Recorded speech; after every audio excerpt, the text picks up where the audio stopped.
Bab 1971, Kelahiran Kembali. Robin berjalan perlahan menuju altar, mengabaikan semua orang. 4 orang berjubah emas hitam berdiri di sekitar Robin. Orang-orang di sekitarnya hanya bisa menonton, tidak ada yang berani mengatakan apapun. Bahkan Kal mengerutkan kening. Jika dia mengetahui hal ini, dia akan membawa lebih banyak ahli. Sekarang energi spiritual telah bangkit kembali, mereka tidak lagi ditekan oleh hukum langit dan bumi di Pulau Penglai, dan kekuatan mereka telah pulih. Dev memandang Robin yang semakin dekat ke altar, dia mengepalkan tangannya sedikit dan ingin mengambil tindakan, tetapi dia dengan lembut ditarik oleh kenari dan menggelengkan kepalanya ke arah Dev. Keempat jubah emas hitam semuanya adalah prajurit suci. Dev tidak memiliki peluang untuk menang jika dia menyerang saat ini. Selain itu, orang-orang di sekitar mereka semua memiliki pemikirannya sendiri, dan tidak ada yang akan membantu Dev dan yang lainnya. Dengan cara ini, di bawah pandangan semua orang, Robin perlahan berjalan ke altar dan merasakan nafas yang keluar dari tubuhnya. Robin tampak seperti dia menikmatinya. Segera, tubuh Robin mulai bergetar hebat, dan kemudian bayangan hitam perlahan terpisah dari tubuh Robin. Aura yang awalnya mendominasi tubuh Robin menjadi jauh lebih lemah setelah bayangan hitam terpisah dan muncul. Saya melihat bayangan gelap berdiri di depan altar, menyentuhnya dengan lembut dengan satu tangan. Kemudian seberkas cahaya memasuki tubuh bayangan hitam tersebut, dan perlahan bayangan hitam tersebut mulai menjadi besar, dan akhirnya berubah menjadi manusia yang hidup. Dan orang ini adalah iblis di Robin. Melihat tubuhnya, iblis itu tiba-tiba tertawa terbahak-bahak. Hahaha, hahaha. Energi spiritual telah dihidupkan kembali, dan saya tidak lagi harus hidup dalam kegelapan. Setan itu menoleh ke belakang dan tertawa. Meskipun kekuatan Robin telah turun drastis karena utusan iblis itu meninggalkan tubuhnya, dia tidak berani mengeluh dan buru-buru berlutut di tanah. Selamat datang di kelahiran kembali utusan iblis. Robin berteriak keras. Keempat jubah emas hitam itu juga buru-buru berlutut dan berteriak serempak. Banyak orang dari keluarga sekte tidak bisa menahan nafas ketika mereka melihat apa yang terjadi di depan mereka. Ternyata orang-orang di depan saya ini semuanya adalah pembudidaya iblis. Robin, biarkan orang-orang ini pergi atau mati. Tempat ini telah ditempati oleh aliansi seni bela diri kita. Utusan iblis itu berkata kepada Robin. Robin mengangguk, lalu menatap semua orang. Iblis memerintahkanmu untuk segera keluar dari sini, atau kalian semua akan mati. Robin berteriak seperti anjing yang melawan kekuatan orang lain. Tapi orang-orang ini semua datang ke Pulau Penglai, bagaimana mereka bisa pergi begitu saja?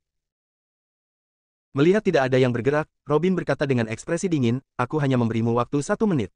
Siapapun yang tidak pergi akan mati di sini. Sandy dan yang lainnya saling memandang dengan bingung, menghadapi 4 pria berjubah emas hitam, dan sekarang ada utusan iblis tambahan, tampak jelas bahwa utusan iblis ini lebih kuat.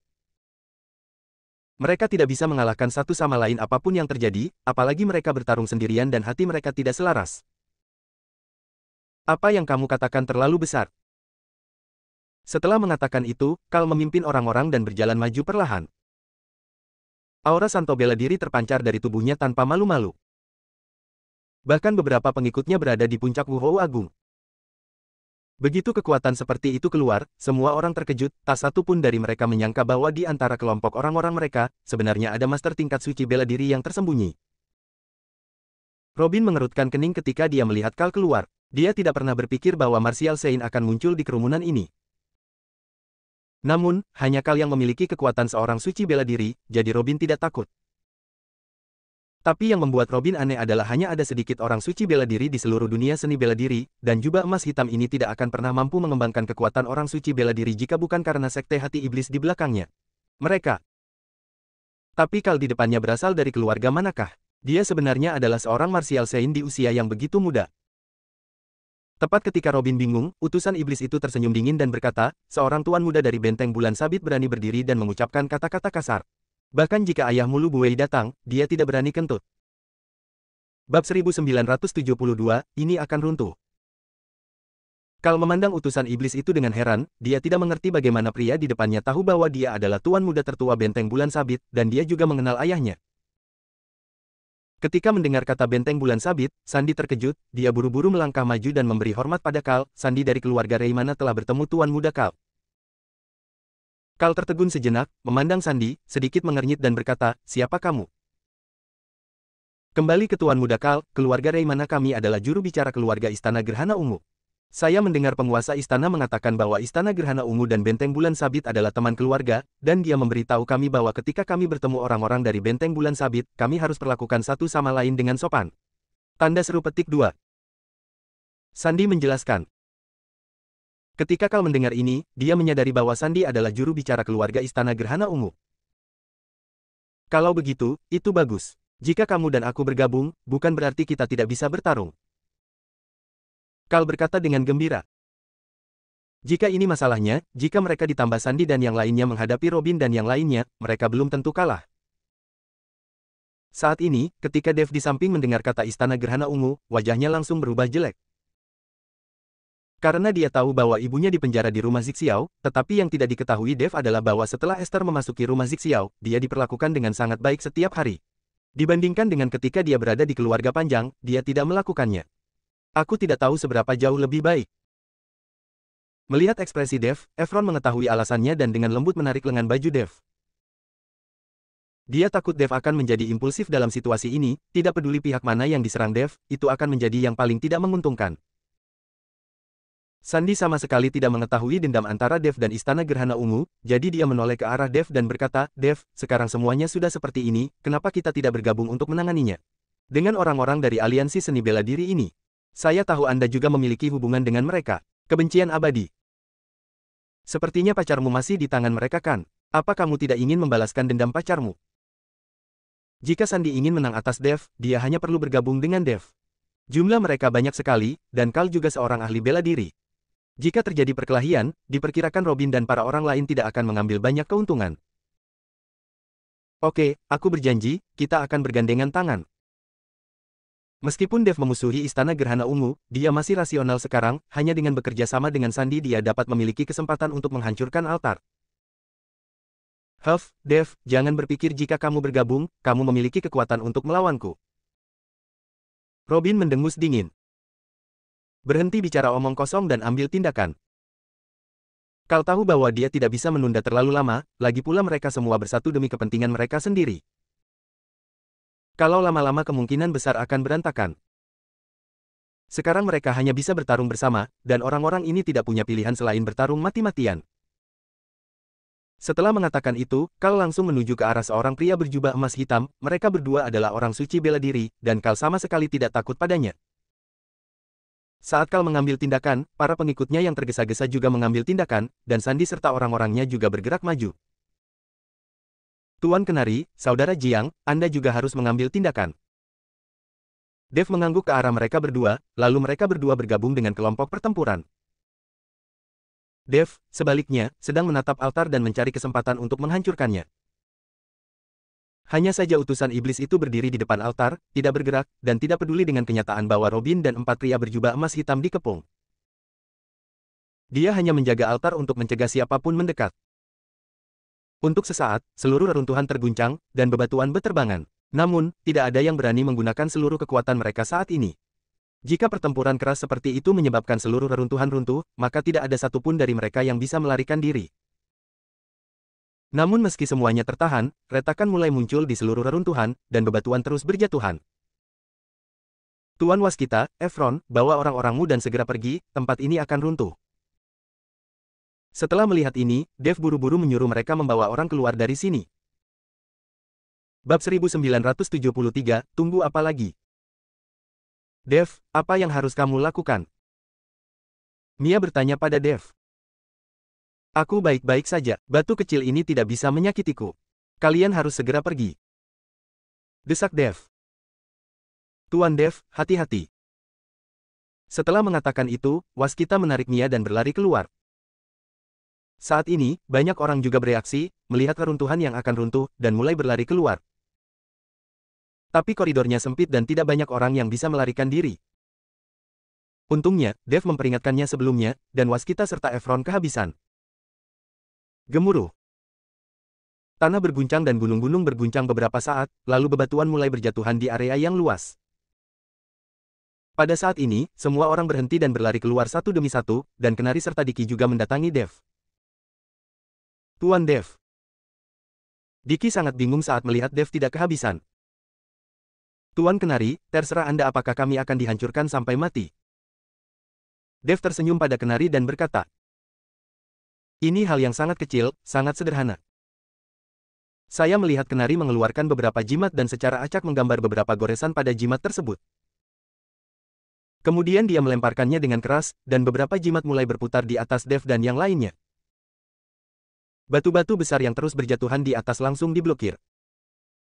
Ketika Diki melihat ini, dia menatap Kenari dengan kaget dan iri di matanya. Dan Robin memimpin 4 pria berjubah emas hitam mengelilingi utusan iblis. Utusan iblis itu memancarkan aura satu demi satu, menutupi seluruh orang. Biarpun gunungnya runtuh, termasuk altarnya, akan baik-baik saja. Gemuruh. Gunung benar-benar mulai runtuh, debu beterbangan, dan batu-batu besar terus berjatuhan. Banyak orang tidak melarikan diri dan mulai dilempari batu sampai mati, beberapa orang meratap kesakitan. Tapi saat ini, tidak ada yang bisa membantu siapapun. Keruntuhan berlangsung lebih dari 10 menit. Pada akhirnya, seluruh bukit runtuh, dan orang-orang yang berlari keluar memandangi bukit yang runtuh di depan mereka, dengan ekspresi kebingungan dan kebingungan di wajah mereka. Meskipun Sandy dan yang lainnya kehabisan kali ini, banyak orang masih terjebak di dalam, dan setengah dari mereka hilang. Dev. Mia menghadapi bukit yang runtuh dan berteriak putus asa. Jangan khawatir, Dev akan baik-baik saja. Nora menarik Mia dan berkata, Kakak Nora, bagaimana kamu tahu? Mia bertanya. Jika dia diremukkan sampai mati dengan mudah, maka dia bukan lagi Dev, dan aku bisa merasakan nafas Dev. Jika dia diremukkan sampai mati, dia mungkin masih bernafas. Nora menjelaskan. Mendengar perkataan Nora, suasana hati Mia sedikit tenang. Gemuruh. Tiba-tiba, bukit yang sunyi itu mulai berguncang lagi. Segera setelah itu, bebatuan berhamburan ke segala arah. Segera, Dev dan yang lainnya terungkap, serta Robin dan yang lainnya, mereka juga merobohkan bebatuan di sekitarnya, memperlihatkan altar. Melihat Dev dan yang lainnya tidak terluka, banyak orang yang sangat terkejut. Namun, Dev sendiri mengetahui bahwa meskipun mereka tahan terhadap kerusakan yang disebabkan oleh runtuhnya gunung, mereka juga menghabiskan banyak kekuatan spiritual.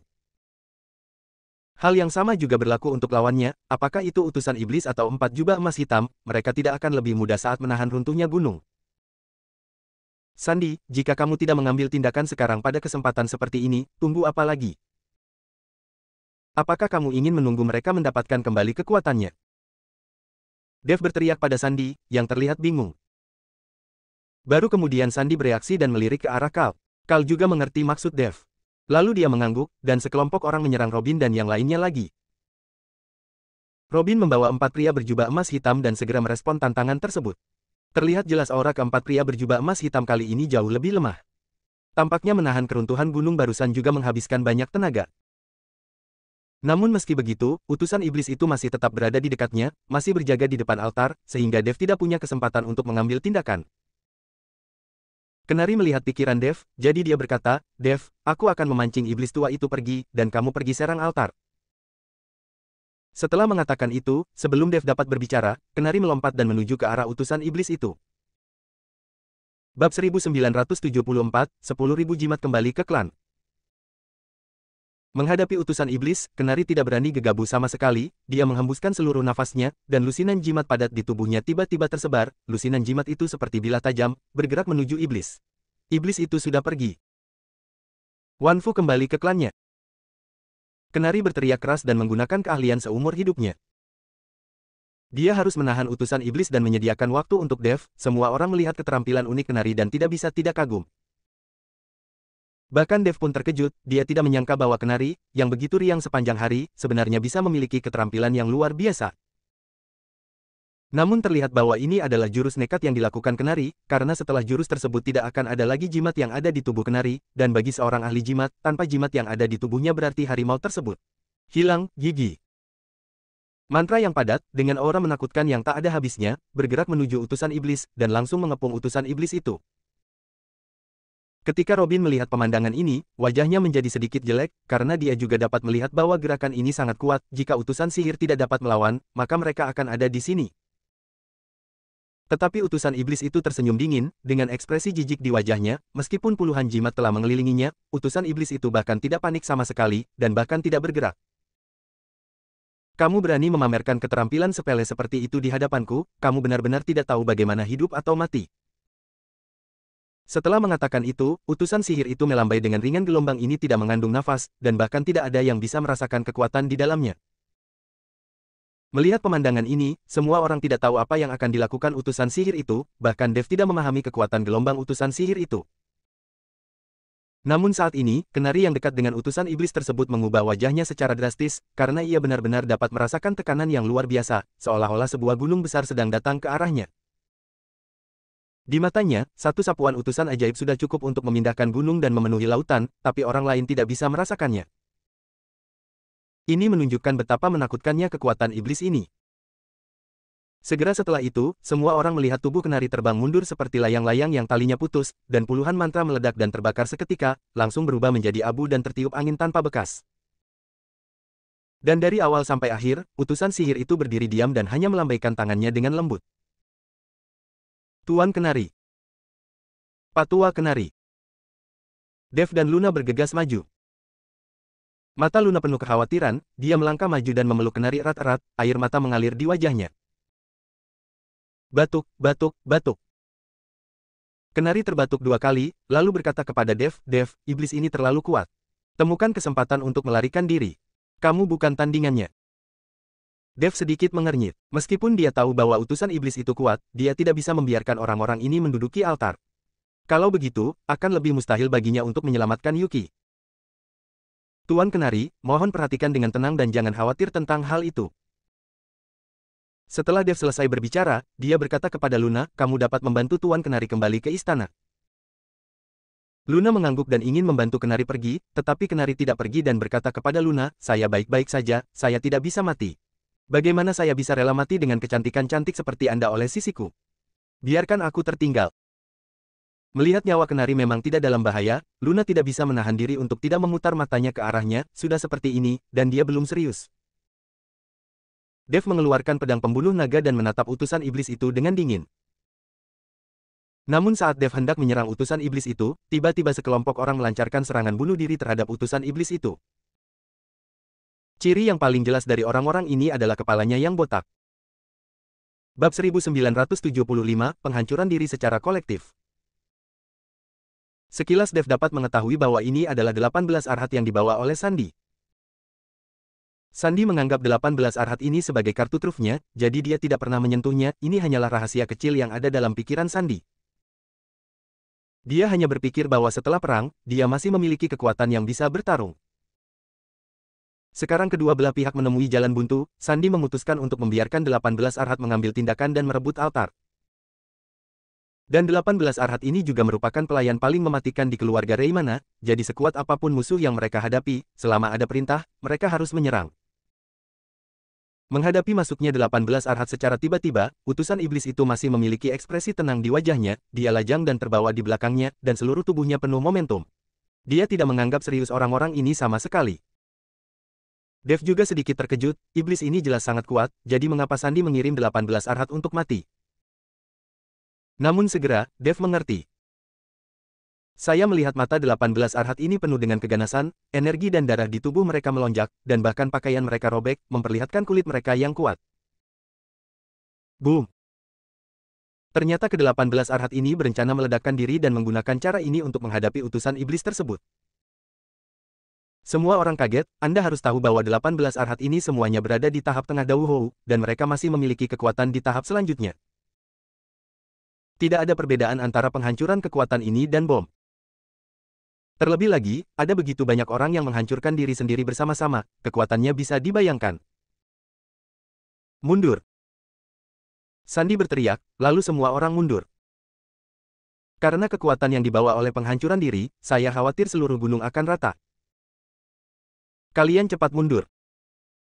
Dev buru-buru berteriak pada Kenari dan yang lainnya. Ketika Kenari dan Waskita melihat ini, mereka juga mundur satu demi satu. Sihir. Robin memandang utusan iblis itu dengan kaget. Mereka tidak berani pergi tanpa izin sebelum menerima pesanan. Utusan sihir itu melambaikan tangannya, kamu juga harus mundur, kurang dari BR lebih besar dari. Tapi kamu. Robin ingin bertanya kepada utusan iblis apakah dia bisa menahan penghancuran diri orang-orang ini.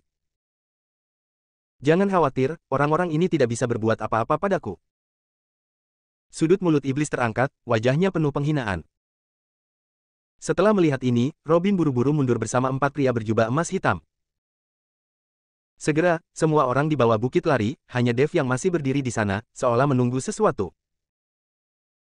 Tepat ketika 18 Arhat hendak bergegas ke depan utusan iblis itu akhirnya bergerak. Saat tubuh utusan iblis itu berkedip, dia tiba-tiba mengayunkan telapak tangannya. Dengan kekuatan yang sangat besar, angin kencang bertiup dalam sekejap, dan kedua Arhat itu langsung terlempar tinggi ke udara. Engah. Di udara, tubuh kedua Arhat itu seperti bom, meledak, darah dan daging beterbangan kemana-mana, seluruh langit dipenuhi bau darah, dan sisa anggota tubuh serta potongan daging berjatuhan seperti hujan. Kabut tipis mengelilingi Dev, langsung mengisolasi hujan darah. Dan utusan iblis itu terus melambaikan tangannya, dan badai menghempaskan ke 18 Arhat itu, dan kemudian mereka menghancurkan dirinya sendiri di udara. Dev tahu bahwa kesempatan telah tiba, dan utusan iblis itu akhirnya meninggalkan altar. Saya melihat Dev memegang pedang pembunuh naga dan tiba-tiba bergegas menuju altar. Pedang pembunuh naga terus berdengung, dan tubuh Dev meledak dengan momentum yang tak ada habisnya. Potong. Dev menebas dengan keras, dan pedang pembunuh naga menghantam altar dengan keras. Saya melihat semburan cahaya memancar dari altar, diikuti oleh kekuatan kejutan balasan yang besar, yang langsung menghempaskan Dev. Tapi altarnya masih utuh dan tidak rusak sama sekali. Dev tampak terkejut. Dia tahu bahwa pedang pembunuh naga miliknya adalah pedang spiritual, memotong besi seperti tanah liat, tetapi dia tidak tahu dari bahan apa altar ini dibuat. Itu sangat keras dan mengandung begitu banyak kekuatan. Pada saat ini, utusan iblis telah muncul dan kembali ke altar, dan semua 18 Arhat menghancurkan dirinya sendiri di udara, tidak menyebabkan kerusakan pada utusan iblis. Bab 1976, Kenali Dirimu Lagi. Sandi memandang 18 Arhat yang telah menjadi daging cincang, merasa patah hati, dia tidak menyangka kekuatan utusan iblis itu begitu menakutkan. Wah, meski dengan kemampuanmu yang kecil, kamu ingin menghancurkan altar. Itu hanya angan-angan saja. Biar ku beritahu, altar ini dibuat oleh besi dingin Kunlun. Jika kamu bisa menghancurkannya, bukankah itu berarti menghancurkan Kunlun? Nama itu. Iblis memandang Dev sambil mencibir. Karena aku tidak bisa menghancurkan altar, maka aku akan menghancurkanmu. Kilatan cahaya muncul di mata Dev, dan dia menatap utusan iblis itu. Ketika Dev melihat ke arah utusan iblis itu, dia merasa tidak nyaman di sekujur tubuhnya. Dia tidak tahu kenapa. Dev hanyalah seorang Wuhou yang besar, bagaimana dia bisa menekan dirinya sendiri. Sekarang dia telah meminjam kekuatan altar untuk dilahirkan kembali, kekuatannya jauh lebih kuat daripada saat dia masih menjadi jiwa, tetapi melihat cahaya di mata Dev, iblis itu masih merasa sangat stres. Pergi ke neraka. Dev meraung dan bergegas mendekat. Dengan satu langkah kakinya, Li Jian menembak ke arah utusan iblis itu seperti dia terhunus, dan kekuatan spiritual di tubuhnya juga berputar dengan liar. Tubuh Dev terus-menerus dipenuhi aura, dan semua orang bisa merasakan perasaan depresi yang mengerikan meskipun mereka berjauhan. Robin memandang Dev dan merasakan aura yang memancar dari tubuh Dev. Seluruh tubuhnya jatuh ke dalam keadaan lesu. Saat ini, Dev seperti binatang buas yang sangat besar, bahkan lebih menakutkan dari aura puncak Dauhou. Namun meski begitu, apakah kamu berani menyerang iblis itu? Anda harus tahu bahwa 18 Arhat yang baru saja meledakkan diri tidak mampu melukai utusan iblis itu sama sekali. Dev, Wuhou Agung kelas 8, dapat mengalahkan utusan iblis. Tidak ada yang percaya Dev bisa menang. Dev, kamu gila sekali. Sampah di dunia sekuler ini membuatmu merasa tak terkalahkan. Hari ini aku akan membiarkanmu mengenal dirimu lagi. Iblis itu mencibir, meskipun aura Dev memang kuat dan telah melampaui kekuatan puncak Dauhou, tapi lalu kenapa? Untuk memukul Dev, utusan iblis meletakkan satu tangan di belakang punggungnya, lalu perlahan mendorong ke depan dengan satu tangan, dan nafas yang kuat mengalir ke arah Dev. Dia ingin Dev tahu bahwa hanya dengan satu tangan, dia bisa membuat Dev berlutut dan memohon belas kasihan. Dihadapkan pada penghinaan dan kesombongan dari utusan iblis, Dev tidak marah. Semakin pihak lain berperilaku seperti ini, semakin banyak peluang yang dimiliki Dev. Meskipun tidak rendah, Dev memiliki cukup informasi untuk melindungi dirinya sendiri. Dev tiba-tiba mengayunkan pedangnya, dan energi pedang yang tajam dan agung melintas ke arah utusan iblis itu. Utusan iblis memiliki cibiran di wajahnya, masih memegang satu tangan di belakang punggungnya. Dia melakukan ini untuk melemahkan kepercayaan diri Dev, dan juga untuk menakut-nakuti monyet, agar semua orang dapat melihatnya. Pada saat ini, wajah Dev penuh dengan ketidakpedulian, dan perhatiannya terfokus pada pedang pembunuh naganya. Kekuatan naga terus ditembakkan, dan kemudian berubah menjadi naga emas dan menyerang utusan iblis. Boom! Energi pedang bertabrakan dengan keras dengan angin palem, dan hembusan nafas bertiup seperti badai. Semua orang bisa merasakan kekuatannya meskipun jarak mereka ratusan meter. Dan bukit yang runtuh, dengan bebatuan berterbangan kemana-mana, runtuh lagi. Dengan pedang ini, kekuatan naga di tubuh Dev meledak seperti binatang buas, dan aura amukan bertabrakan dengan telapak tangan iblis. Tapi kontak dan tabrakan pertama ini menyebabkan wajah utusan iblis itu sedikit berubah. Dia awalnya berpikir bahwa dia dapat dengan mudah menjatuhkan Dev, tetapi sekarang dia menemukan bahwa pedang Dev juga sangat kuat. Bahkan dibandingkan dengan Martial Saint yang baru dipromosikan, ini bahkan lebih buruk. Kali ini, wajah utusan iblis terlihat jelek. Dia ingin pamer dan memberi pelajaran pada Dev, tetapi di saat yang sama, dia gagal. Wajah Dev tidak terlihat bagus saat ini, dia hampir menggunakan seluruh kekuatannya sekarang, tetapi utusan iblis itu masih memiliki satu tangan di punggungnya, jadi dia dengan mudah menahannya. Babak 1977 tertipu. Tampaknya jarak antara kedua orang tersebut masih sangat besar. Dev, saya harus mengakui bahwa Anda adalah orang terkuat yang pernah saya lihat di dunia sekuler. Utusan sihir itu perlahan-lahan mengeluarkan tangan di belakang punggungnya. Berhenti bicara omong kosong dan ayo kita lakukan. Dev berkata dengan dingin. Hanya saja perhatian Dev saat ini tidak tertuju pada iblis, yang dia butuhkan hanyalah menghancurkan altar atau menghentikan kebangkitan energi spiritual. Melalui pengamatan barusan, Dev mengetahui bahwa kebangkitan energi spiritual disebabkan oleh pancaran cahaya yang ditembakkan ke udara dari altar. Jika cahaya itu dapat dihalangi, kebangkitan energi spiritual mungkin juga akan berhenti. Nak, kamu sedang mencari kematian. Mata iblis itu sedikit menyipit, cahaya tajam bersinar, dan kemudian aura menakutkan muncul dari telapak tangannya. Kali ini, utusan iblis itu memiliki niat membunuh, melepaskan semua kultivasinya, dan menyerang Dev dengan satu telapak tangan. Ketika dia melihat utusan iblis itu menamparnya dengan telapak tangannya, ekspresi Dev berubah. Nafas kematian datang seketika, dan nafas menjadi lebih panas. Di mata Dev, itu seperti gunung besar yang menekannya. Namun saat nafas kematian hendak meletus, sosok Dev tiba-tiba melintas, seolah-olah dia telah melakukan perjalanan melalui ruang dan waktu, dan tubuhnya langsung muncul di satu sisi. Boom! Telapak tangan ini langsung mengenai sasaran, lalu tanah berguncang dan kawah besar hampir 10 meter tercipta dalam sekejap.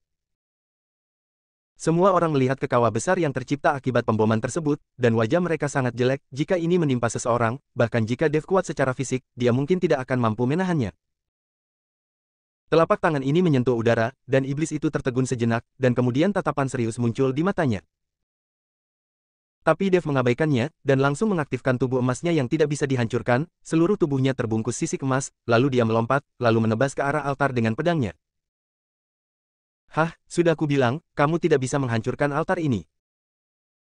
Melihat bahwa Dev benar-benar ingin menghancurkan altar, iblis itu tidak bisa menahan diri untuk tidak mendengus dingin. Namun, kali ini Dev tidak bermaksud menghancurkan altar, tetapi memotong berkas cahaya. Setelah menebas dengan pedang, cahayanya langsung terpotong menjadi dua bagian, tapi tak lama kemudian cahaya itu melesat ke udara lagi. Anda harus tahu bahwa lampu ini tidak dapat diputus kecuali ada sesuatu yang menghalanginya. Desir, sikat, sikat. Setelah 3 pedang lagi, cahaya pedang pembunuh naga di tangan Dev mulai redup, bahkan jika Dev menyuntikkan kekuatan naga itu lagi, sayang sekali dia tidak bisa menghentikannya. Tampaknya roh pedang di dalam pedang pembunuh naga telah rusak, lagi pula, intensitas cahayanya bisa dibayangkan. Hahaha, Dev, apakah kamu bodoh? Kamu ingin menggunakan pedangmu untuk memutus cahaya yang menghubungkan langit dan bumi. Bagaimana mungkin? Kecuali Anda memiliki sesuatu yang lebih kuat dari tubuh fisik Anda untuk menghalangi cahaya ini, Anda bahkan tidak dapat berpikir untuk mencegah kebangkitan energi spiritual.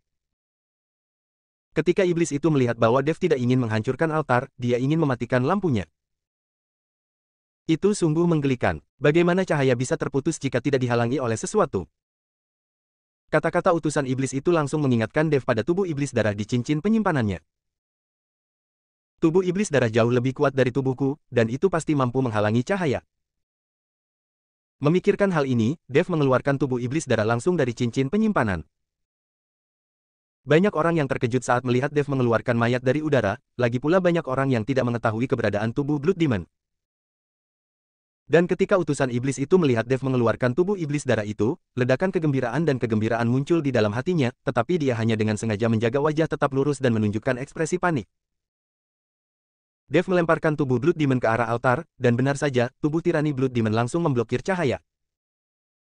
Energi spiritual yang luar biasa juga menjadi lebih ringan pada saat ini.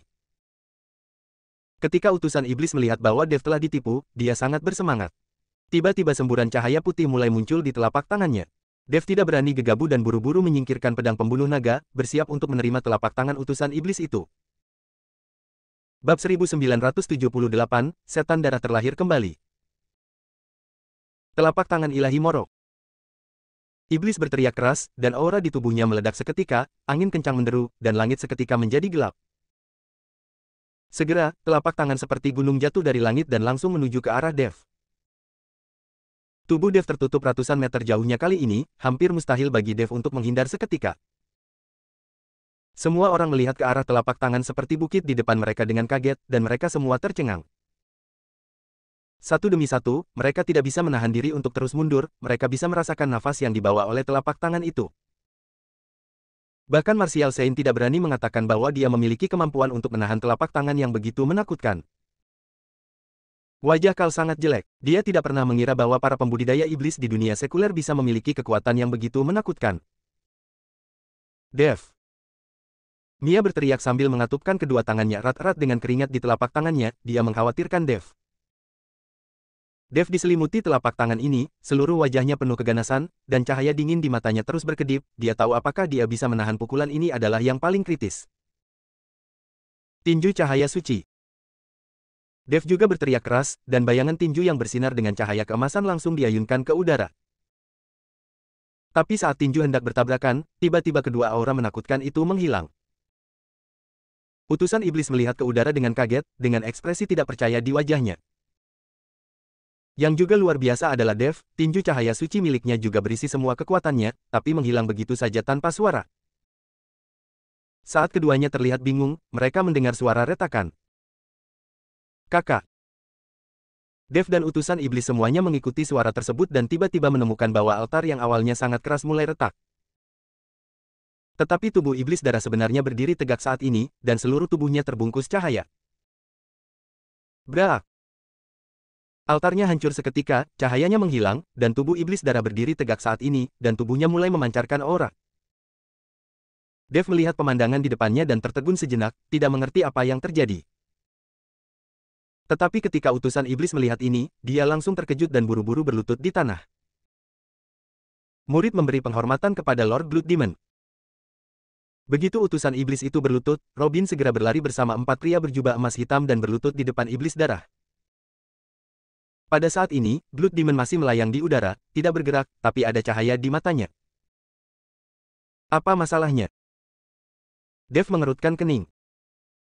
Hahaha, Dev, kamu ditipu olehku. Sudah kubilang sengaja menggunakan sesuatu untuk menghalangi cahaya dari altar, karena hanya dengan cara ini kamu akan melepaskan tubuh iblis darah, dan iblis darah dapat menggunakan energi spiritual untuk menghidupkan kembali. Kekuatan terlahir kembali. Hahaha, iblis darah telah bangkit, seluruh dunia adalah milik kami, kalian semua akan mati, kalian semua akan mati. Setan itu tertawa terbahak-bahak. Setelah mendengar ini, wajah Dev menjadi sangat jelek, dia tidak menyangka akan jatuh ke dalam perangkap orang-orang ini. Aku tidak akan pernah membangkitkan dia lagi.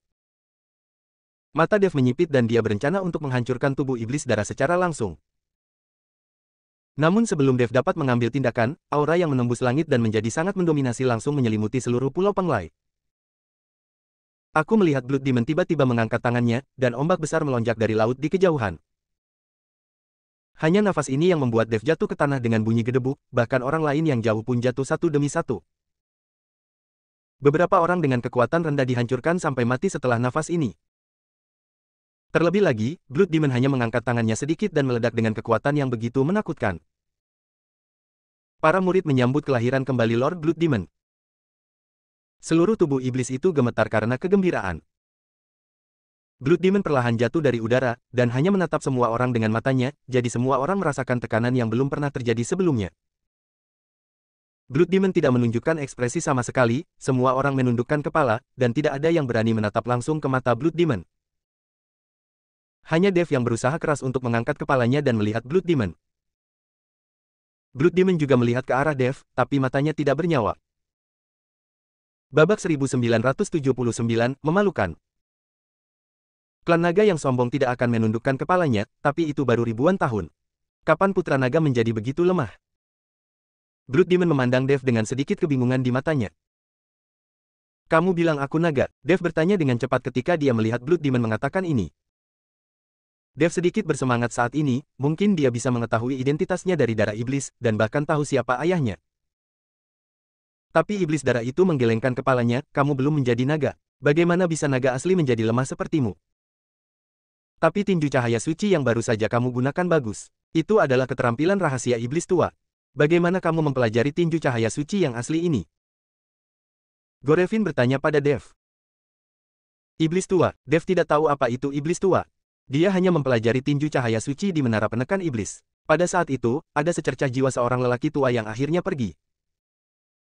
Hanya saja Dev tidak mengetahui identitas lelaki tua ini, apalagi iblis tua macam apa dia. Dev memberitahu Blood Demon tentang pembelajarannya tentang tinju cahaya suci, tanpa diduga, Blood Demon tertawa terbahak-bahak. Hahaha, sisa jiwa orang tua ini tertekan di menara. Ini lebih buruk dariku. Meskipun Blood Demon tertawa, dia masih tahu bahwa dia dan lelaki tua itu pasti memiliki hubungan yang sangat baik. Karena kamu menyelamatkan iblis tua dan iblis tua mengajarimu tinju cahaya suci, itu membuktikan bahwa kamu adalah muridnya. Sekarang setelah aku terlahir kembali, kamu dapat mengajukan permintaan dan aku akan membalasmu atas nama iblis tua. Setan darah berkata kepada Dev. Pada saat ini, iblis darah telah menahan auranya, dan semua orang tidak lagi merasakan tekanan dan berdiri satu demi satu. Kata-kata iblis darah membuat Dev tidak siap dan dia tidak tahu harus meminta apa. Kali ini, utusan iblis di samping ketakutan, jika Dev tiba-tiba membuat syarat dan meminta iblis darah untuk membunuh mereka semua, bukankah mereka tidak memiliki tulang yang tersisa? Tuan Setan Darah, anak ini adalah musuh klan iblis kami. Anda benar-benar tidak bisa melakukan ini. Utusan iblis itu buru-buru berbicara untuk menghentikan iblis darah. Siapa kamu? Setan Darah bertanya. Murid berasal dari Sekte Hati Iblis, kata utusan iblis itu dengan cepat. Sekte Hati Iblis, Blood Demon mengerutkan kening. Kami adalah cabang dari Sekte Setan Surgawi. Utusan iblis tahu bahwa iblis darah pasti tidak tahu tentang Sekte Hati Iblis, jadi dia buru-buru menjelaskan. Hah, siapakah Sekte Iblis Surgawi? Beraninya kamu menyebut dirimu klan iblis bahkan jika kamu adalah cabang. Darah iblis itu mendengus dingin, tetapi mengabaikan utusan iblis itu dan berkata kepada Dev, anak muda, apakah kamu sudah memikirkan tentang apa yang ingin kamu minta? Tuan Setan Darah, kamu tidak bisa. Utusan iblis itu masih ingin membujuk, tetapi iblis darah itu tiba-tiba menoleh dan menatapnya. Hanya dengan pandangan ini, utusan iblis tiba-tiba terbang seperti layang-layang yang talinya putus, dan menghantam batu besar dengan keras. Batu besar itu pecah, dan utusan iblis itu melolong kesakitan. Utusan Tuan Iblis. Robin berlari bersama 4 pria berjubah emas hitam, tetapi melihat tubuh utusan iblis itu sudah seperti lumpur, dengan luka yang begitu serius, orang biasa pasti sudah lama mati. Darah iblis. Iblis itu mengarahkan jarinya ke Blood Demon, seolah dia ingin mengatakan sesuatu, tapi sebelum dia bisa mengatakan apapun, dia pingsan. Ketika semua orang melihat pemandangan ini, mereka semua hanya bisa terkesiap.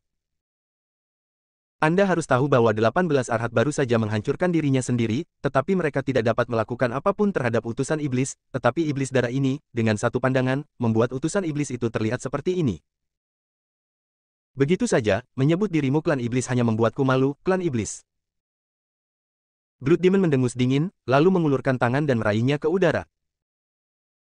Keempat jubah emas hitam semuanya bergetar, dan kemudian 4 bayangan hitam keluar dari tubuh keempat jubah emas hitam.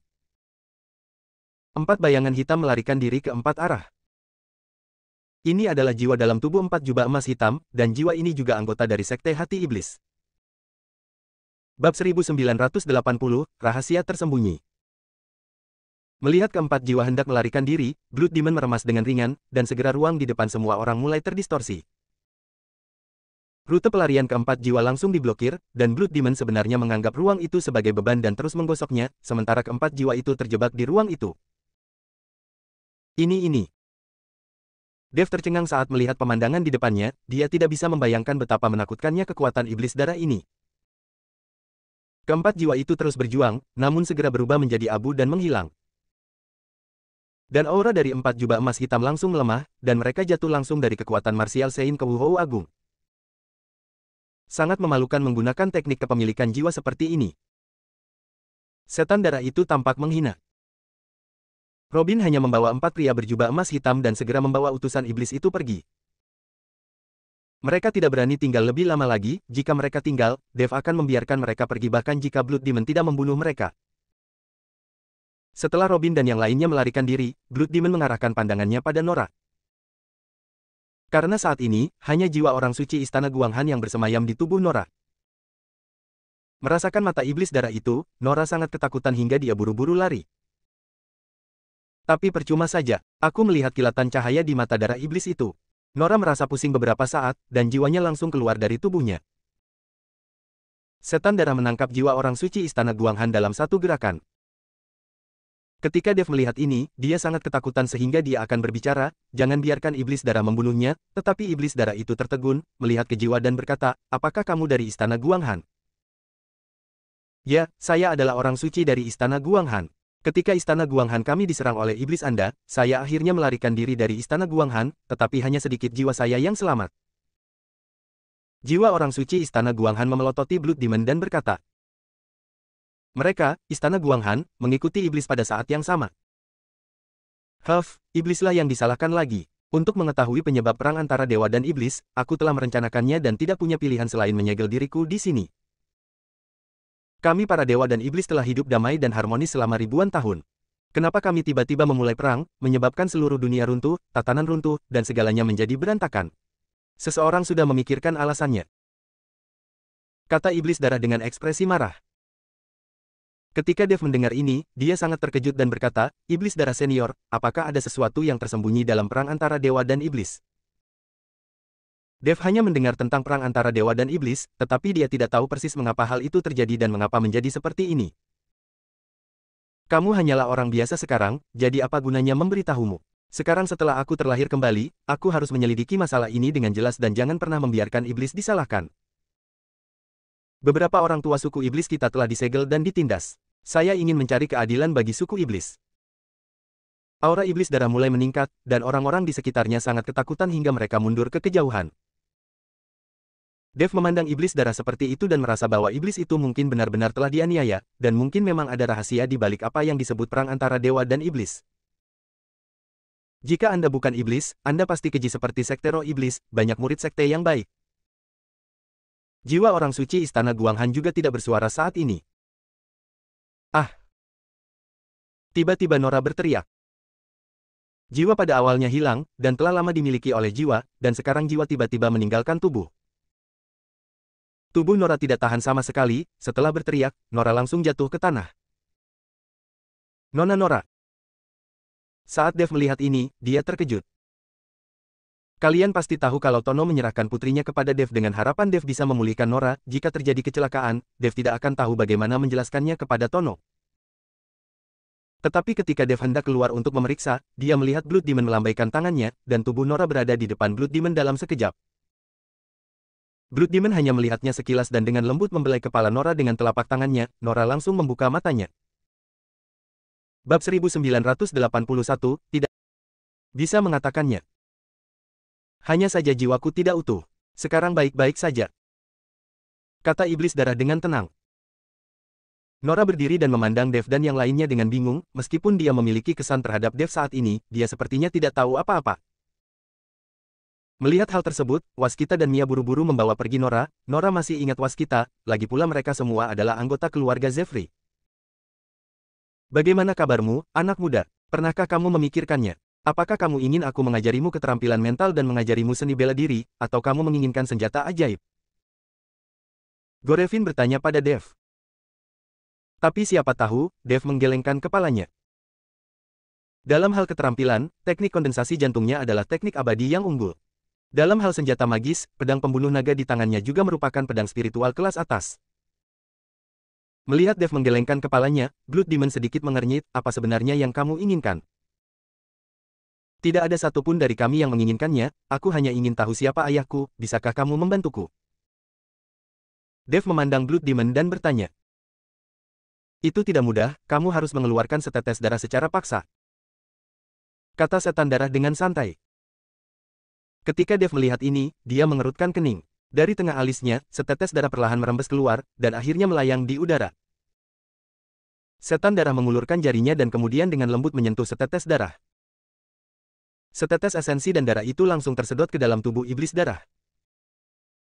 Segera setelah itu, Dev melihat wajah iblis darah itu berubah dengan liar, dari terkejut, hingga akhirnya ketakutan. Pada saat ini, bahkan nafas iblis darah menjadi lebih cepat. Kali ini, Dev sedikit bingung, dia tidak mengerti mengapa Blood Demon memiliki ekspresi seperti itu. Setelah beberapa saat, Blood Demon akhirnya menghela nafas panjang. Dahi sudah dipenuhi keringat dingin. Iblis darah senior, tahukah kamu siapa ayahku? Dev bertanya dengan tergesa-gesa. Blood Demon mengangguk, yang membuat Dev sangat bahagia. Dia sudah lama ingin tahu siapa ayahnya dan apa identitasnya. Mengapa banyak orang menyebut dirinya putra naga? Apakah ayahnya benar-benar seekor naga? Tapi saat Dev sedang menunggu Blood Demon menjawabnya, Blood Demon perlahan berkata, aku akhirnya tahu mengapa iblis tua mengajarimu tinju cahaya suci. Orang tua ini pasti telah melihat sesuatu. Aku tahu siapa ayahmu, tapi aku tidak bisa memberitahumu. Tapi aku bisa memberitahumu sesuatu. Ayahmu adalah seseorang yang bahkan tidak bisa aku hormati. Ketika Dev mendengar ini, dia tercengang, karena di matanya, iblis darah ini seperti dewa. Dengan kemampuan iblis darah, jika dia hanya melambaikan tangannya, seluruh dunia sekuler akan lenyap. Dan ayahnya sebenarnya adalah sosok yang bahkan Blood Demon pun tidak bisa mengaguminya. Lalu siapa ayahnya? Tepat ketika Dev sedang berpikir, Blood Demon tiba-tiba mengerutkan kening, wajahnya menjadi sangat jelek, dan ekspresinya menjadi ganas. Iblis darah senior, ada apa denganmu? Dev bertanya dengan cepat. Kekuatan hukum langit dan bumi ini sangat tidak normal, membuatku tertekan dan aku bahkan tidak bisa bernapas. Setan darah mengerutkan kening dan berkata. Sekarang altar dihancurkan dan pemulihan energi spiritual telah hilang, semakin kuat seseorang seperti Blood Demon, dia akan semakin ditekan oleh hukum langit dan bumi, jika Blood Demon tetap berada di dunia sekuler ini untuk waktu yang lama, seluruh budidayanya akan hancur. Saya juga mempraktikkan sihir abadi. Mengapa saya tidak bisa merasakan kekuatan hukum langit dan bumi? Dev sangat terkejut, mengapa dia tidak bisa merasakan penindasan kekuatan hukum langit dan bumi sementara dia juga seorang kultivator keabadian. Apakah kamu bercanda? Garis keturunanmu dan hukum langit dan bumi bukanlah apa-apa. Beraninya. Blood Demon sepertinya merasa bahwa dia akan membocorkan rahasia, jadi dia buru-buru mengerem dan berkata dengan cepat, aku pergi dari sini. Jika kita ditakdirkan, aku berharap dapat melihatmu di dunia surga dan umat manusia. Saat dia berbicara, Blood Demon meraih kekosongan dengan satu tangan, dan benar-benar merobek ruang itu, memperlihatkan lubang hitam. Ikut saja denganku, kamu tidak akan selamat di sini. Jika aku punya kesempatan, aku akan membantumu memulihkan tubuhmu. Kata iblis darah, sambil membawa jiwa orang suci istana Guanghan, dia melompat langsung ke dalam lubang hitam. Hei, setan darah senior, apakah dunia surga dan umat manusia itu? Dev ingin bertanya, apa itu surga dan alam manusia, dan di mana surga dan alam manusia, tetapi Blood Demon telah lama menghilang, dan lubang hitam juga telah menghilang. Bab 1982, berlari. Setan darah itu pergi, dan pemandangan itu menjadi sunyi senyap. Setiap orang telah melihat kekuatan yang belum pernah mereka lihat sebelumnya. Betapa hebatnya seorang Martial Lord atau Martial Saint bagaikan seekor semut di hadapan kekuatan absolut. Tuan Dev. Saat ini Diki melangkah maju dan ingin bertanya kepada Dev apa yang harus dilakukan selanjutnya. Altarnya hancur, pemulihan energi spiritual terhenti, dan saya tidak tahu di mana tempat pemulihan energi spiritual selanjutnya, apalagi kapan akan muncul. Ayo pergi. Sekarang pemulihan energi spiritual telah berhenti, Dev tidak perlu tinggal di Pulau Penglai. Dev dan yang lainnya berbalik dan pergi. Sandy dan yang lainnya menatap Dev dengan tatapan kosong. Tidak ada yang berbicara atau menghentikan mereka, terutama Marham, yang menatap mata Dev. Selain rasa takut, tidak ada lagi kesombongan, warna. Hanya Kal yang menatap Dev dengan sedikit semangat dan niat bertarung di matanya. Dia sangat ingin bersaing dengan Dev, tetapi dia tidak bisa menggunakan kekuatan penuhnya di dunia sekuler, dia hanya bisa berharap Dev memiliki kesempatan untuk pergi ke dunia rahasia. Dev, yang sudah pergi, tiba-tiba berhenti, dia sepertinya merasakan mata Kal, dan menoleh ke arah Kal, apakah kamu dari alam rahasia gerbang guntur? Kal mengangguk, dia tidak terkejut sama sekali bahwa Dev mengetahui tentang dunia rahasia, karena orang-orang yang datang ke sini semuanya adalah juru bicara keluarga besar dunia rahasia. Jika aku punya kesempatan, aku pasti akan pergi ke dunia rahasiamu. Setelah mengatakan itu, Dev berbalik dan pergi tanpa berkata apa-apa. Istana Gerhana Ungu terletak di alam rahasia gerbang guntur. Jika Dev ingin menyelamatkan ibunya, dia harus menemukan cara untuk pergi ke sana. Tapi sekarang prioritas utamanya adalah menemukan dunia rahasia tempat Yuki di penjara. Untungnya, Luna mengikutinya, terserah pada Luna untuk menemukan dunia rahasia Sekte Hati Iblis dan membuka dunia rahasia. Bagaimanapun, Sekte Roh Iblis dan Sekte Hati Iblis memiliki asal yang sama, bahkan metode untuk membuka alam rahasia pun sama. Setelah meninggalkan Pulau Penglai, Dev dan yang lainnya langsung menuju Kyoto. Setelah lama pergi, Dev tahu bahwa wanita di rumah pasti sudah lama merindukannya. Kyoto, dunia rahasia Sekte Hati Iblis. Daneng memandang utusan iblis yang telah berubah menjadi genangan lumpur, dan ekspresinya sangat jelek. Robin dan 4 orang lainnya berjubah emas hitam berlutut di tanah merasakan keagungan kekuatan, tidak ada yang berani mengangkat kepala. Kamu bilang Blood Demon lah yang membangkitkan dan memukulinya seperti ini. Daneng bertanya dengan dingin. Ini bukan perkelahian, ini hanya pandangan sekilas. Robin menjawab dengan jujur. Memang benar Blood Demon baru saja memelototi utusan iblis, dan dia menjadi seperti ini. Daneng tidak berbicara, tetapi Anda dapat mendengar napasnya yang berat, yang jelas terlihat sedikit gugup. Hanya setelah melihat sekali, utusan iblisnya menjadi seperti ini. Tak perlu dikatakan lagi, kekuatan yang menakutkan itu. Biarpun dia maju sendiri, dia mungkin tidak akan mampu menahan tamparan dari pihak lain. Mengapa iblis darah ingin membantu orang itu, Dev? Yang Maha Kuasa tidak dapat memahami apa yang dipikirkan Blood Demon. Perkasa, iblis darah berkata bahwa kita tidak layak menjadi iblis, dan juga menghancurkan jiwa 4 jubah emas hitam. Robin berkata cepat. Apa? Daneng tertegun sejenak, lalu melambaikan tangannya dengan lembut, dan hembusan nafas menyelimuti keempat jubah emas hitam itu. Itu benar-benar hilang. Daneng mengerutkan kening, merasakan krisis untuk pertama kalinya. Jika iblis besar seperti Blood Demon ingin membantu Dev, maka mereka tidak perlu berpikir untuk menyentuh Dev. Tiba-tiba, orang kuat itu melambaikan tangannya, dan 5 jiwa muncul seketika, dan kemudian 5 jiwa itu merasuki Robin dan yang lainnya.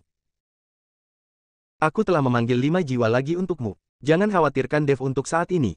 Kamu bisa berlatih lebih banyak dengan jiwamu masing-masing, dan biarkan utusan sihir merawat luka-lukanya dengan baik. Daneng berkata dengan dingin. Seperti yang diperintahkan, Robin dan yang lainnya mengangguk. Ngomong-ngomong, bagaimana kabar gadis itu? Yang Maha Kuasa bertanya. Kemudian Yuki dipenjarakan di penjara bawah tanah di alam rahasia. Ini sangat aman. Jawab Robin. Oke, silakan mundur. Daneng melambaikan tangannya. Setelah Robin dan yang lainnya pergi, tubuh Daneng perlahan menghilang. Bab 1983, Konfrontasi Terbuka. Kyoto, Istana Lotus Merah. Bella, Ellie, Elena, Helen. Ketika semua gadis tahu bahwa Dev akan kembali ke Kyoto, mereka semua menunggu dengan gembira di pintu masuk Istana Red Lotus. Karena mereka tahu bahwa ketika Dev kembali, dia pasti akan datang ke Istana Teratai Merah untuk menemui mereka. Sejak Dev menemukan tempat untuk Bella di sekitar Kyoto dan memindahkan Istana Teratai Merah ke sini, gadis-gadis seperti Ellie telah tinggal di Istana Teratai Merah. Lagi pula, Istana Teratai Merah penuh dengan perempuan, jadi lebih nyaman tinggal di sana, dan kamu bisa ngobrol setiap hari. Sementara banyak gadis menunggu, Dev dan yang lainnya turun dari pesawat begitu mereka keluar dari bandara, Dev dihentikan oleh 2 anggota penegak hukum berseragam. Tuan Dev, Tuan Si atau Tuan Graham ingin bertemu dengan Anda, silakan ikut dengan kami. Kedua anggota tim berkata dengan sopan kepada Dev. Dev sedikit mengernyit, dia baru saja kembali dan ingin bertemu Ellie dan yang lainnya, tapi sekarang Tuan Si mengirim seseorang untuk menghentikannya langsung di bandara. Tapi karena Tuan Si yang mencarinya, Dev tidak punya pilihan selain membiarkan Kenari dan yang lainnya kembali dulu. Dev mengikuti kedua anggota tim ke mobil, dan kemudian bertanya dengan sedikit aneh di mana Kapten Junior. Karena biasanya jika Tuan Si ingin bertemu Dev, Junior akan melakukannya sendiri. Tapi kali ini hanya dua anggota tim yang dikirim, yang membuat Dev sedikit aneh. Kata-kata Dev membuat kedua anggota tim terlihat sedih, tapi tidak ada yang mengatakan apapun. Tapi melihat wajah kedua anggota tim, Dev punya firasat buruk di hatinya. Setelah mobil tiba di Paviliun Pelindung Dharma, Dev keluar dari mobil dan melihat Eddie, penguasa Paviliun Pelindung Dharma, menunggu di depan pintu. Melihat Dev tiba, dia segera pergi menyambutnya dan berkata, "Tuan Dev." Paviliun Master Eddie, apakah terjadi sesuatu pada Kapten Junior? Dev bertanya pada Eddie. Eddie melihat sekeliling, lalu mengangguk. Tuan Si juga marah tentang masalah ini. Kapten Junior cacat, dan hidup atau matinya masih belum pasti. Ketika Dev mendengar ini, dia langsung mengerutkan kening. Siapa yang melakukannya? Dev tidak habis pikir bahwa masih ada orang yang berani menyerang tim penegak hukum. Anda pasti tahu bahwa tim penegak hukum secara pribadi dipimpin oleh Tuan Si. Siapa yang berani memprovokasi Tuan Si? Sebaiknya biarkan Tuan Si berbicara denganmu, dia menunggumu di dalam. Eddie membawa Dev ke kamar lalu pergi. Ada beberapa hal yang dia, penguasa Paviliun Pelindung Dharma, tidak dapat ketahui. Dev masuk ke kamar dan melihat Tuan Si merokok, dengan wajah yang sangat jelek. "Duduk." Tuan Si berkata dengan tenang ketika dia melihat Dev datang. Dev duduk dengan hormat di depan Tuan Si. Dev sendiri tidak tahu apa yang sedang terjadi, dia selalu merasa gugup di depan Tuan Si. "Tuan Si, Kapten Junior." Dev tidak tahu bagaimana cara bertanya. Dia tidak bisa mati. Tuan Si menghisap rokoknya panjang-panjang, lalu menginjak puntung rokok di bawah kakinya. "Tahukah Anda bagaimana Kapten Junior terluka?" Dev menggelengkan kepalanya. Dia dilukai oleh Kazuo Kawaguchi. Untuk membalas dendam, keluarga Watanabe kini secara terbuka mulai melawan kita, kata Tuan Si. Ketika Dev mendengar ini, wajahnya langsung memancarkan kemarahan yang sangat besar. Keluarga Watanabe tidak pernah menyerah untuk mengejarnya, tetapi Tuan Si menghentikannya. Oleh karena itu, jika keluarga Watanabe ingin membunuh Dev, mereka bahkan tidak dapat melintasi perbatasan. Namun kali ini, Kazuo Kawaguchi berani melukai Junior, yang membuktikan kalau dirinya sudah dalam masalah. Tidak lagi diam-diam, tapi terang-terangan datang memburu Dev. Orang-orang ini terkutuk sekali. Dev mengertakkan gigi, amarah di tubuhnya membara, dan napasnya terus meningkat. Tuan Si merasakan aura Dev dan berkata dengan sedikit terkejut, "Apakah dia Wuhou Agung kelas 8?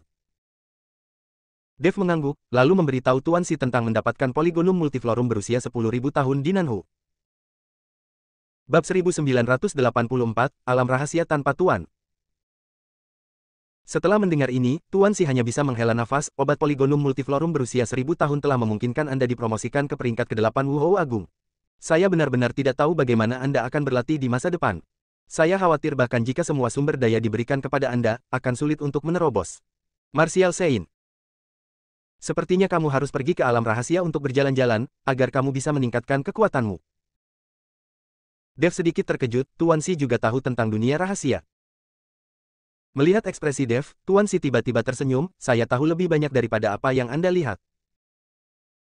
"Apakah Tuan Si tahu di mana letak tempat rahasia di sekitar Kyoto?" Dev bertanya dengan tergesa-gesa, karena Yuki dikurung di alam rahasia, jadi Dev ingin menemukan alam rahasia Sekte Hati Iblis dan menyelamatkan Yuki. Ada begitu banyak tempat rahasia, ada ratusan tempat rahasia di sekitar Kyoto saja. Bagaimana mungkin aku bisa tahu di mana semuanya berada? Tuan Si menjawab. Ketika Dev mendengar ini, dia sangat terkejut ketika dia tiba. "Tuan Si, bukankah ada 8 alam rahasia besar dan beberapa alam rahasia kecil? Apakah ada begitu banyak alam rahasia di sekitar Kyoto saja?" Dev tidak pernah berani memikirkan berapa banyak alam rahasia yang tiba-tiba muncul. "Yang kamu tahu adalah masih ada orang yang tinggal di alam rahasia yang relatif besar. Beberapa alam rahasia sudah menjadi alam rahasia tanpa pemilik.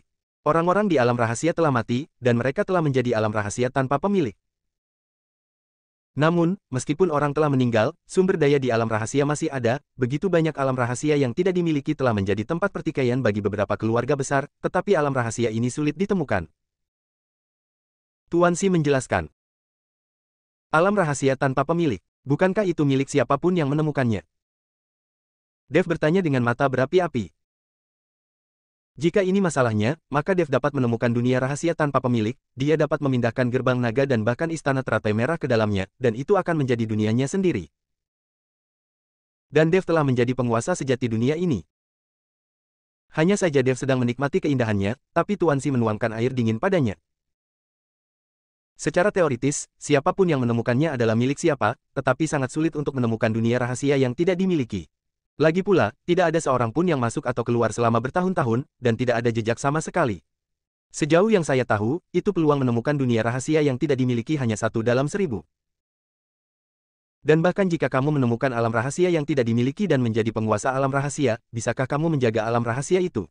Jika keluarga besar lain mengetahuinya, mereka akan mengusirmu. Ketika kamu tidak memiliki kemampuan, meskipun aku memberimu dunia rahasia, kamu tidak dapat menyimpannya. Kata Tuan Si. Setelah mendengar ini, Dev berpikir keras. Pantas saja sekte roh iblis jarang mengizinkan orang masuk dan keluar dari alam rahasia sekte tersebut. Mereka hanya mengirim orang keluar dari alam rahasia jika mereka tidak punya pilihan. Ini untuk melindungi diri Anda sendiri dan mencegah orang lain menemukan pintu masuk dan keluar dari dunia rahasia. Jika keluarga dari 8 alam rahasia besar mengetahui di mana alam rahasia sekte roh iblis berada, mereka mungkin akan datang ke depan pintu rumah mereka. Alam rahasia adalah wilayahnya, dan di antara sekte aristokrat itu, siapa yang tidak menginginkan lebih banyak wilayah? Namun, keinginan Dev terhadap alam rahasia saat ini sudah sangat kuat. Jika dia berada di alam rahasia, Dev dapat berlatih dengan normal. Dan tidak perlu khawatir akan bahayanya bagi orang-orang di sekitar Anda, lagi pula di dunia rahasia hampir tidak ada ancaman dari dunia sekuler. Saat ini, Dev masih belum mengetahui bahwa dengan peta 9.000 mil pegunungan dan sungai, dia dapat melakukan perjalanan mengelilingi 8 alam rahasia sesuka hati, dan dia bahkan dapat menemukan alam rahasia yang tidak dimiliki. Tuan Si, mari kita bicara tentang dunia rahasia nanti. Kali ini Kapten Junior dilukai oleh orang-orang dari negara pulau itu. Apa yang akan Anda lakukan? Dev bertanya. Apa lagi yang bisa kita lakukan? Tentu saja, bunuh. Aku baru saja membiarkan Kazuo Kawaguchi melarikan diri, tapi dia pasti akan mendatangimu, jadi aku mengingatkanmu untuk berhati-hati, dan anak ini sudah berada di puncak kekuatan Raja Bela Diri Agung, dan akan segera menerobos ke bela diri suci. Tuan Si memperingatkan Dev. Dev mengangguk, oke, saya akan memperhatikan. Selain itu, saya akan memberitahu Penatua Alfred dari Lembah Dewa Pengobatan untuk datang dan merawat Kapten Junior secara pribadi, sehingga Kapten Junior tidak kehilangan kekuatannya dan menjadi cacat. Oke, ini juga hal kedua yang ingin aku katakan ketika aku datang kepadamu. Kamu harus segera melakukannya. Tuan Si melambaikan tangannya dan berkata. Bab 1985, Kazuo Kawaguchi ada di sini. Dev berdiri dan berjalan keluar dari Paviliun Pelindung Dharma, lalu memberitahu Alfred untuk membawa ramuan terbaik dari Lembah Dewa Pengobatan ke Paviliun Pelindung Dharma untuk merawat Junior. Ketika Dev kembali ke Istana Red Lotus, dia menemukan tidak ada seorang pun yang menunggu di pintu untuk menyambutnya. Berjalan ke Istana Teratai Merah, Dev selalu merasa suasananya aneh. Murid Istana Teratai Merah memandang Dev dan diam-diam tersenyum. Paula, di mana saudara perempuanmu dan yang lainnya? Dev bertanya setelah melihat Paula. Entahlah, kakakku bilang mereka akan menjemputmu di bandara, apa kamu tidak melihatnya? Kata Paula. Pergi jemput aku, apa kamu tidak melihatnya?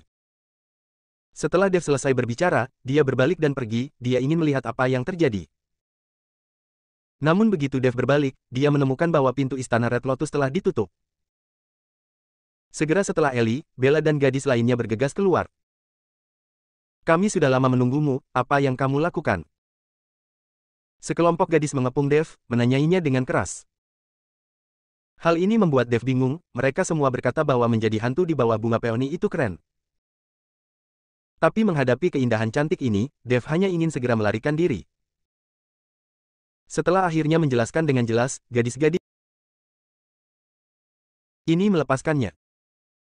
Saat Dev sedang bermain-main dengan Ellie dan yang lainnya, di pinggiran Kyoto, seorang pria parubaya yang mengenakan kain abu-abu dan topi buru-buru menuju ke Kyoto. Pria ini kotor, dan banyak orang bersembunyi jauh ketika mereka melihatnya, sepertinya dia melarikan diri dari suatu tempat. Meski pakaian pria itu kotor, ada cahaya dingin yang memalukan di mata pria itu. Orang ini adalah Kazuo Kawaguchi yang lolos dari bencana. Setelah Dev menghancurkan benteng rahasia negara Pulau Didaxia, Kazuo Kawaguchi dikritik habis-habisan ketika dia kembali ke negaranya. Dan biarkan dia membawa keluarga Watanabe kembali ke Daxia untuk membunuh Dev sepenuhnya. Tapi begitu mereka tiba di perbatasan, mereka dicegat oleh anak buah junior. Dulu, ketika melihat hal ini, mereka akan lari dan mencari peluang lain, lagi pula mereka tidak ingin memulai konflik dengan pejabat. Namun siapa sangka ada anggota keluarga Watanabe yang mengikuti tim penegak hukum bahkan membunuh anggota tim penegak hukum. Saat ini, terjadi perang, karena tim penegak hukum lemah, mereka semua terbunuh, dan junior juga terluka parah. Tuan Si sangat marah dan memerintahkan orang-orang ini untuk disingkirkan. Pada akhirnya, seluruh anggota keluarga Watanabe yang dibawa oleh Kazuo Kawaguchi tewas, dan hanya Kazuo Kawaguchi yang lolos dari kematian. Tapi dia tidak berani kembali ke negaranya, dia harus membunuh Dev sekarang agar dia tidak dihukum ketika kembali. Dev, kamulah yang menempatkanku dalam situasi ini. Aku akan memotongmu menjadi beberapa bagian. Melihat Kyoto di depannya, mata Kazuo Kawaguchi penuh amarah. Saat malam tiba, kehidupan malam Kyoto dimulai, dengan lampu neon menyala di sekeliling dan banyak orang mengenakan pakaian cantik berjalan di jalanan yang luas. Tak jauh dari Longmen, Kazuo Kawaguchi sedang duduk di pojok dengan pakaian compang camping, matanya tertuju pada pintu Longmen. Segera, seorang anggota Longmen keluar dan berjalan ke sebuah gang. Melihat ini, Kazuo Kawaguchi mengikutinya seperti hantu.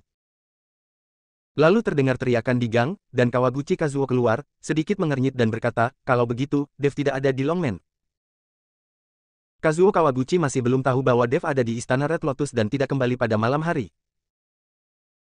Sekarang Dev dikelilingi oleh sekelompok gadis, wajahnya ditutupi dengan catatan, dan sekelompok dari mereka sedang bermain kartu. Dev, jangan malu-malu dan segera ambil kembali kartumu. Helen berteriak pada Dev. Gadis-gadis lain juga berbicara tentang Dev, bagaimanapun, satu orang mengatakannya, dan sekelompok orang membantu mengepungnya. Dev sendiri lemah. Saat ini, ponsel Dev berdering, itu adalah panggilan Efron. Begitu panggilan tersambung, suara cemas Efron terdengar, saudara Dev, sesuatu terjadi. Salah satu anggota Longmen kami terbunuh. Apa? Dev segera berdiri. Sekelompok gadis melihat ekspresi Dev salah, dan tidak ada yang berani berbicara. Bersambung.